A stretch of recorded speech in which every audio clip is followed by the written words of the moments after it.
এই ছেলে, তোমার বাপকে নিয়ে কথা এসেছে, তোমার বাপের বিবাহ করা ঠিক হয়নি, বিবাহ করলে ক্ষমতা লাগে। শোনো, আমার কথাকে তুমি মূল্যায়ন করার চেষ্টা করো। আমি তোমাকে পরামর্শ দিয়েছি, তোমার বাপের জমিদারি আছে, বড় ব্যবসা করো। টাকা কম আছে কলা বিক্রি করে খাও, তার চেয়ে টাকা কম আছে চকলেট বিক্রি করে খাও।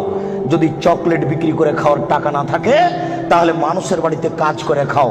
যদি মানুষের বাড়িতে দোকানপাটে কাজ করে খেতে না পারো তাহলে ভিক্ষা করে খাও। ভিক্ষা করার টাকা দিয়ে চাউল কিনে ভাত খেয়ে ইবাদত কবুল হবে।